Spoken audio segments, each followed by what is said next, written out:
Bonjour à tous, merci de m'accueillir cette journée pour parler de l'aventure du cloud public chez Air Liquide. Donc, je m'appelle Jérémy Box, je suis architecte d'entreprise à la DSI Group Air Liquide. Ça fait 17 ans que je travaille dans l'IT, d'abord en conseil, et puis depuis 9 ans chez Air Liquide, donc en partie passée dans les équipes infrastructures du groupe, sur le réseau, sur le cloud. Se mettre en place, voilà. Parfait. Donc, je vais vous raconter un peu l'histoire de ce qu'on a fait dans le cloud ces dernières années. Je vais essayer de laisser maximum de temps à la fin pour les questions, ce sera plus intéressant. Igor, il Donc, change d'abord, de quelques là. mots sur Il est Air Liquide, ce qu'on comment fait, j'accède non à pas tes pour téléchargeurs la pub, mais parce que ça a un impact Je sais pas faire de important sur la manière dont on a approché l'infrastructure en général et le cloud en particulier. On a deux grands métiers autour du gaz. L'un, de fournir du gaz pour l'industrie. Toutes les industries, en fait, utilisent du gaz. Et puis le deuxième, dans la santé, aussi bien pour les hôpitaux que pour la santé à domicile, où on soigne des patients. Donc le groupe fait à peu près 65 000 employés. On est présent en 80 pays, avec à peu près 20 milliards d'euros de revenus en 2020. Et donc l'important, c'est qu'on est vraiment présent dans 80 pays. Ce n'est pas la France et puis un petit peu dans 77 autres pays. C'est vraiment quelque chose de très, très réparti. Et on va y revenir. Et notre métier, c'est autour des petites molécules, donc typiquement l'oxygène, l'azote, l'hydrogène, qui est beaucoup dans l'actualité en ce moment. Et c'est un métier qui est très, très intégré. C'est-à-dire, on a une entité qui conçoit des unités de production de gaz, on a une activité large industrie qui produit des grandes quantités de gaz et livre quelques clients directement, et on a différents métiers ensuite qui consomment ces gaz, donc dans la santé, les hôpitaux et les patients chez eux, l'électronique, qui est un métier particulier où on livre des gaz pour les fabricants de semi-conducteurs, donc un métier assez particulier dans le sens où il y a très peu de clients extrêmement exigeants. Et puis l'industriel marchand, qui est le fait de livrer du gaz en toute petite ou très grande quantité à une foultitude de clients qui ne rentrent pas dans les autres catégories. Alors, en termes d'organisation de l'IT chez nous, alors ce n'est plus l'IT, c'est le digital et l'IT. Depuis quelques années maintenant, on a vraiment rassemblé les deux dans une même organisation qui est co-dirigée, c'est un peu une originalité chez nous, par la CIO Group, Joanne Deval, et le CDO, qui est aujourd'hui un Chief Data Officer et non plus un Chief Digital Officer, qui ont chacun un peu leur organisation, mais qu'on a rassemblé pour former un tout qu'on espère à peu près cohérent. Pour la discussion d'aujourd'hui, l'intérêt principal, c'est autour de la partie gauche de ce schéma, donc sur la partie plutôt historique IT, avec en bas à gauche de l'écran, deux entités, GIO pour l'infrastructure et GDO pour la data, qui opèrent un certain nombre de services qui sont consommés par les autres entités Digital and IT du groupe. Donc on retrouve ici, sous une autre forme, cette même organisation. Donc on a trois fournisseurs de services globaux qui sont en bas. Donc Global Infrastructure Opération qui fournit des services classiques d'un shared service d'infrastructure. GDO, Global Data Operations, qui fournit un certain nombre de plateformes data, et j'y reviendrai tout à l'heure, pour les entités du groupe. Alizent qui s'occupe des assets connectés industriels.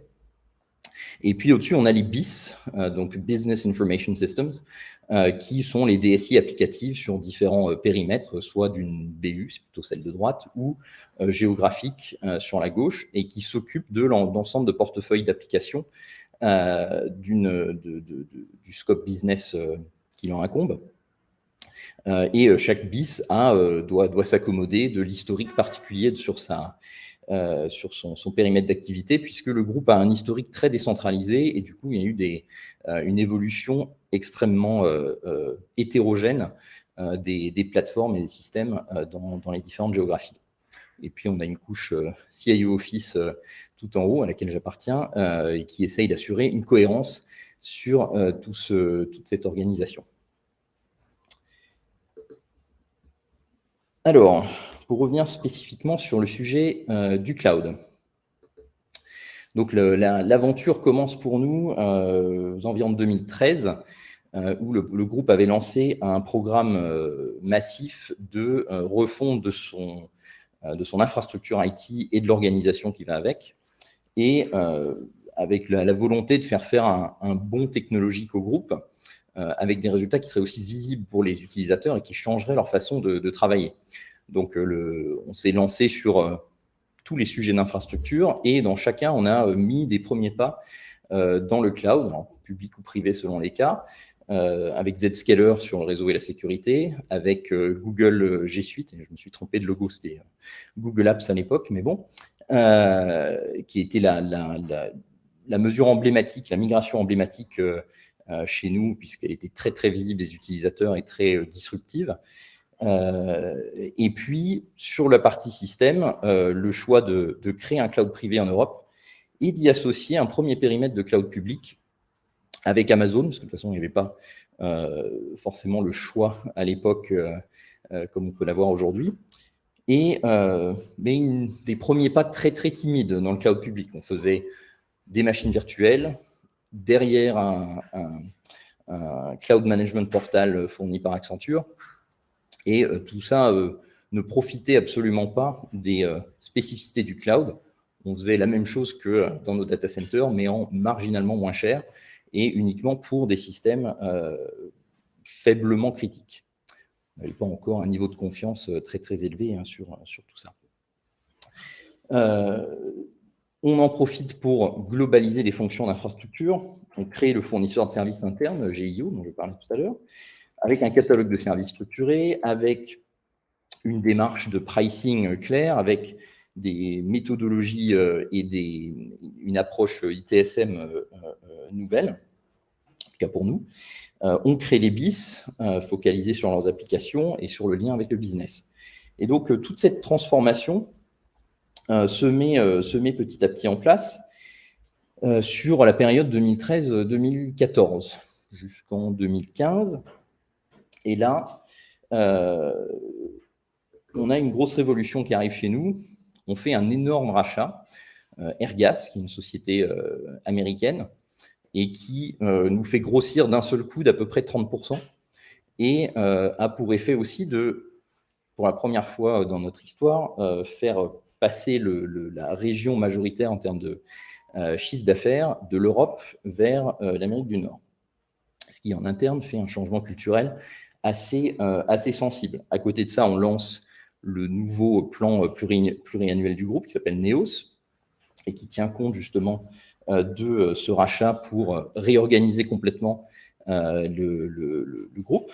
Et on lance en parallèle la transformation digitale en créant une nouvelle structure pour la porter à côté de l'IT et pas dans l'IT, plutôt portée par des équipes issues de la R&D à l'époque, et s'appuyant sur des bases déjà faites pour une structure d'innovation précédente.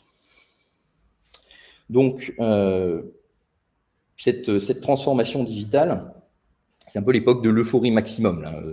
Fin 2015, début 2016, on se lance dans tous les sujets, on imagine des drones qui vont faire de la maintenance, on fait de la réalité virtuelle, on fait plein de choses sans trop nécessairement savoir où on met les pieds, et on lance tout un tas d'initiatives qui vont accoucher finalement de grandes plateformes dont on va reparler tout de suite. Donc en 2017, début 2017, fin 2017, début 2017, on a deux initiatives qui se lancent et qui vont vraiment structurer la manière dont on aborde le cloud. La première, c'est l'identification en interne du besoin de créer une plateforme IoT moderne qui pourrait desservir l'ensemble des sujets où on perçoit un besoin pour faire de l'IoT. Alors, le groupe faisait de la télémétrie sur ces assets depuis 20 ans, donc ce n'était pas en soi un sujet complètement nouveau pour nous, mais on voyait vraiment une amplification de ce besoin-là à cette époque-là, et une extension notamment dans le domaine de la santé, où on sentait qu'on allait non seulement avoir connecté nos assets à nous, mais commencer à monitorer les patients, leur activité, et du coup pouvoir mieux les conseiller et mieux les traiter. Et donc on imaginait vraiment une explosion de l'activité IoT, et donc on ressentait le besoin de créer une nouvelle plateforme autour de ce besoin-là. Et donc ça, c'est un sujet qui sera porté plutôt par l'IT, mais avec un financement apporté par le digital. En parallèle de ça, les équipes finance du groupe avaient atteint un niveau de frustration maximale sur la lourdeur et la lenteur des reportings dont ils disposaient à l'intérieur du groupe, surtout que, on a parlé tout à l'heure, le groupe est extrêmement éclaté et avait des historiques très diversifiés en termes d'applications, et du coup, il n'y avait pas deux périmètres qui avaient la même architecture de BI et qui avaient les mêmes capacités en termes de reporting. Et donc, la finance a jugé que trop, c'était trop, donc il fallait lancer une initiative pour remettre tout ça à plat. Et donc, ils vont lancer une initiative qui est portée par le digital, financée par la finance, et en esquivant légèrement l'IT au départ, pour pouvoir être un peu plus tranquille. Comme ça. J'y reviendrai dans 2 minutes. Donc, la plateforme IoT, à l'époque, on a mené un appel d'offres, un RFI, un RFP sur l'année 2016, et on arrive à la fin de l'année avec un bake-off entre Amazon et Azure, qui semblait avoir la technologie la plus pertinente pour nous. Et c'est à cette époque-là qu'on prend conscience de tout ce qu'on n'a pas encore fait dans le cloud, de toutes les perspectives qu'offre cette technologie et de la révolution qui nous attend si on veut vraiment se lancer dedans. Et heureusement pour nous, on a des décideurs qui ont bien voulu saisir cette opportunité au bon. Et donc, on décide, tout début 2017, de se lancer dans la construction d'une plateforme IoT avec Amazon et en exploitant toutes les possibilités du cloud. Donc, on la conçoit full serverless, on se lance dans du function as a service, et on se saisit en fait de ces opportunités technologiques, pour créer une plateforme qui sera très adaptable à nos différents contextes, qui nous permettra d'avoir, comme on le voit ici, un cœur de plateforme qui sera unifié, mais sur lequel on sera capable de poser des use cases assez différents pour nos différentes BL. Donc, typiquement, il pourrait y avoir une plateforme qui s'occupe plutôt de la connectivité des cylindres. Aujourd'hui, on a une offre de cylindres connectés qui permet de mesurer le niveau et de réapprovisionner le cylindre quand il est vide. On va avoir une autre approche pour connecter des stockages de gaz en grosse quantité sur les sites clients. Une troisième pour les patients et les sujets santé. Donc, on va pouvoir comme ça répliquer facilement le cœur de la plateforme et l'adapter à chaque nouveau use case sans pour autant se retrouver avec quelque chose qui diverge complètement en termes de technologie. Et on travaille pour ça avec les services professionnels d'Amazon et qui nous mettent vraiment le pied à l'étrier sur des nouveaux concepts pour nous, la landing zone, le function as a service, l'infrastructure as code. Et donc, on fait un bond en quelques mois dans l'avenir.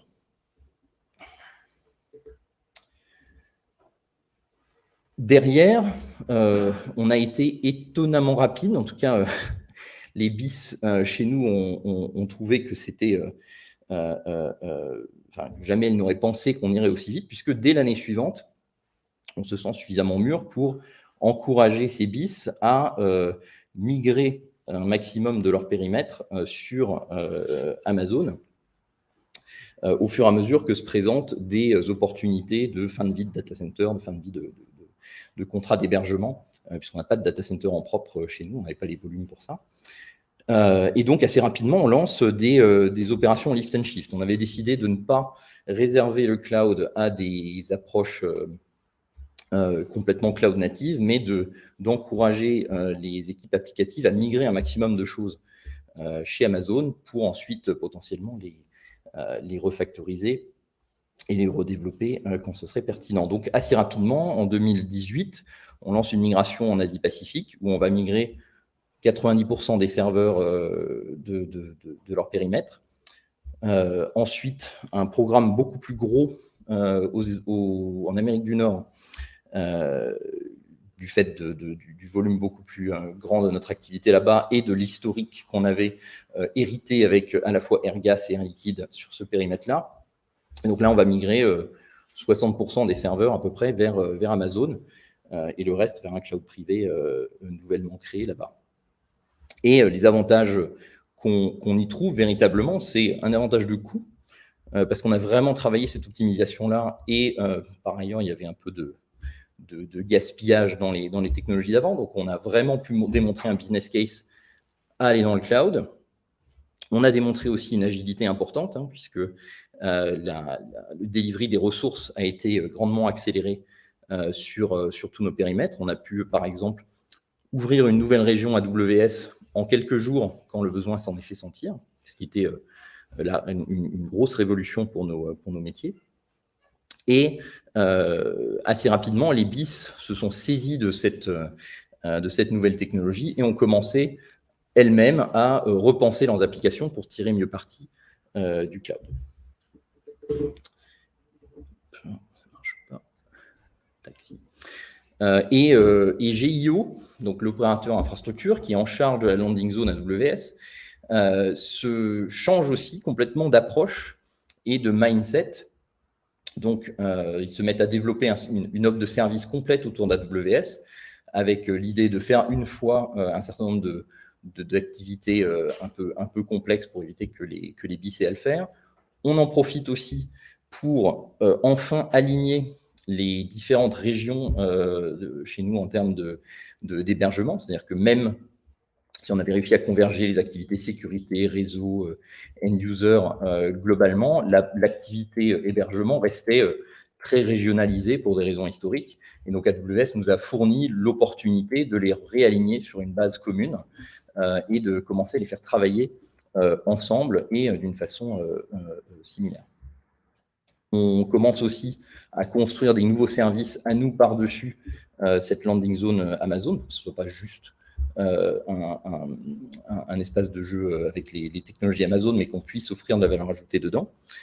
Et le plus gros changement, c'est que enfin, les équipes infrastructures deviennent un enabler des équipes applicatives et pas juste un frein ou un spoil sport, je ne retrouve plus le mot en français, mais en tout cas un gâcheur de fait. Et on repense complètement l'approche du catalogue de services qu'on avait à l'époque. On passe d'une liste de types de VM assez courte et très rigide qu'on avait par le passé à une approche qui s'appuie sur, en somme, 3 types de comptes Amazon. Un compte de lab qui permet aux équipes de faire des expérimentations dans un environnement déconnecté de notre réseau. Et puis deux types de comptes permettant de la production. L'un orienté pour les applications et les équipes applicatives qui ont la compétence pour exploiter elles-mêmes leurs infrastructures, et un compte dit managed, où c'est GIO qui opère le contenu des comptes Amazon. Et tout ça dans une landing zone cohérente et qui permet d'exploiter la quasi-totalité des services qu'Amazon va nous proposer. Je vais passer rapidement là-dessus. Donc là, je vous ai parlé beaucoup d'Amazon. Le sujet du jour, je crois, c'était multi-cloud. Donc, on n'a pas que Amazon. Donc, il y avait ce sujet de BI dont je parlais tout à l'heure, et où assez rapidement, une orientation est prise par les équipes finance de miser sur Power BI de Microsoft. Et malgré nos protestations, parce qu'on n'avait pas très envie à l'époque de voir se mettre à administrer un deuxième cloud, il devient rapidement apparent que Power BI, on ne va pas pouvoir le déployer sans avoir Azure derrière. Et donc, en 2017 toujours, on voit arriver un deuxième cloud, donc Azure, qu'on doit apprendre à maîtriser. Alors, l'avenir, la suite a montré que c'était bien le bon choix et que heureusement qu'on n'a pas que les équipes finance n'ont pas cédé quand on a proposé de faire différemment et d'essayer de monter d'autres back-end data. Mais en tout cas, on s'est retrouvé avec un deuxième cloud. Mais finalement, ça a vraiment grossi. On a sur Amazon aujourd'hui plus de 850 comptes, puisqu'on a adopté une stratégie consistant à déployer un compte par environnement applicatif. Donc, une application qui aurait prod, pré-prod et dev se retrouve avec 3 comptes en somme. Et c'est ce compte qui sert d'unité de gestion à tous les niveaux, plutôt que de faire des taggings compliqués. On exploite aujourd'hui des ressources dans une dizaine de régions Amazon, et ce, dans 3 organisations Amazon, une par géographie pour des raisons de facturation, mais avec une seule landing zone gérée de façon homogène sur l'ensemble du monde. Et côté Azure, on a beaucoup moins de ressources, mais il y en a quand même pas mal, mais il y en a nettement moins, avec principalement des objets data et exclusivement des services PaaS Microsoft, puisqu'on n'a absolument pas souhaité réouvrir un sujet IaaS dans le monde Microsoft. On considérait que c'était un sujet complexe qui nous coûtait cher déjà à gérer sur Amazon. On n'a pas envie de réouvrir un deuxième espace IaaS dans un autre cloud. J'ai voulu rapidement aborder le modèle de chargeback, puisqu'on a souvent des questions là-dessus. Donc, l'une des clés chez nous de tout ce modèle cloud, c'est que GIO, en tant que fournisseur de services, refacture à ses clients l'intégralité de ses coûts. Et donc, on a dû adapter cette démarche un petit peu pour l'arrivée du cloud public, avec en particulier donc, cette formule AX plus B plus S, c'est-à-dire le AX représentant le côté variable. Donc, l'ensemble des coûts variables sont repassés, autant que faire se peut, au BIS, et en particulier l'ensemble des factures venant directement des fournisseurs cloud public leur sont repassés en toute transparence. Les coûts de structure, qui sont toujours un peu compliqués à gérer, on les refacture une fois par an au BIS, en disant voilà un peu la facture, voilà une métrique, par exemple le nombre de comptes Amazon que vous pourriez utiliser pour le redécouper, mais en tout cas, il y a bien cette masse quelque part, et l'une des problématiques, c'est que le B représente souvent à peu près les 2/3 de la facture. Donc ça, on n'a pas trouvé de solution magique à ça, mais on est bien obligé de fournir des services comme l'architecture, comme la gestion de demande ou autres, qui ne peuvent pas être variabilisés. Et puis, on a une composante cybersécurité qui est principalement financée par le groupe, directement, donc par un mécanisme régalien. Donc, pour résumer sur le multi-cloud, c'est bien du multi-cloud, mais avec un rôle spécifique associé à chaque cloud. Donc, Amazon, c'est notre plateforme IaaS et PaaS par défaut. C'est là qu'on met les applications. C'est aussi là qu'on a posé les data lakes qu'opère GDO, donc Global Data Operations. C'est là qu'on fait de la data science. On utilise AWS en Chine aussi, puisqu'on a souhaité miser sur la continuité dans la technologie. Et c'est sur Amazon qu'on a mis l'essentiel de l'effort en termes d'expertise, d'outillage, d'organisation. On a une relation assez forte avec les équipes d'Amazon, et il y a un fit culturel assez bon qui s'est trouvé au fil du temps. À côté de ça, donc, on a Azure qu'on utilise pour 2 cas d'usage principaux.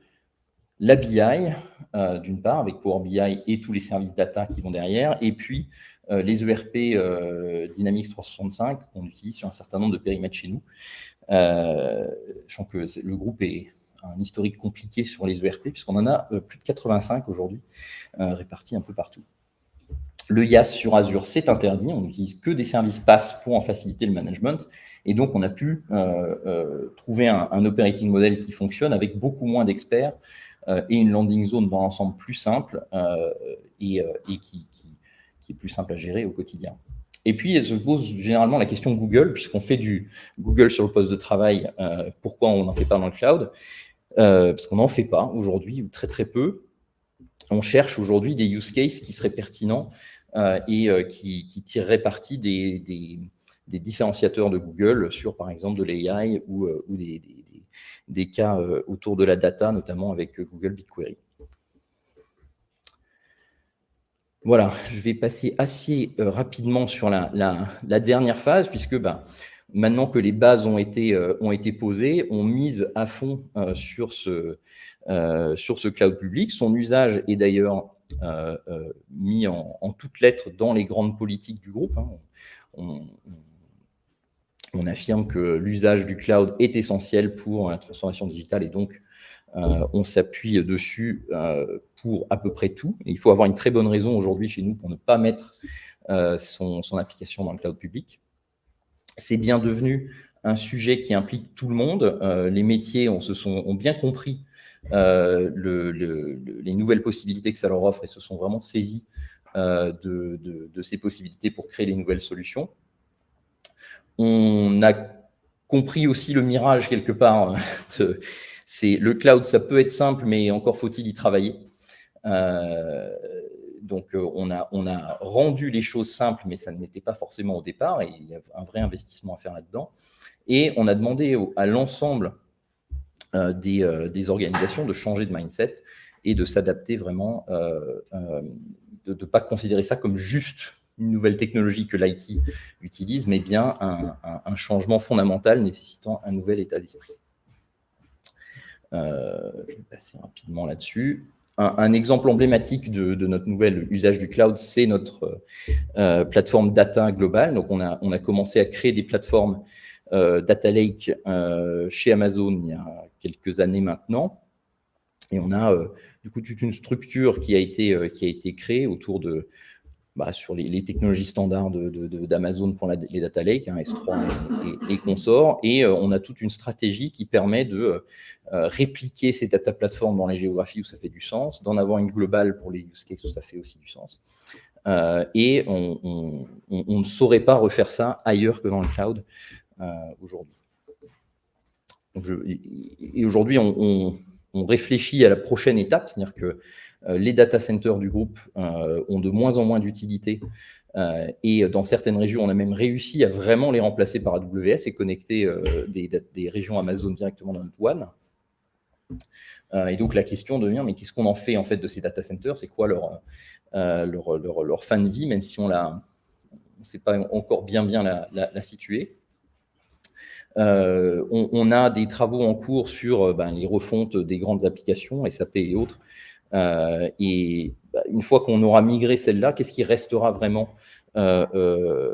on-premises? Et est-ce que le moment est venu ou pas d'aller investiguer pour d'autres options pour ces grandes applications? Donc, typiquement, on est parti sur du Dynamics 365 qui est dans le cloud en SaaS. Est-ce qu'on veut faire la même chose sur du SAP? C'est des choses comme ça, des questions qui se posent en ce moment.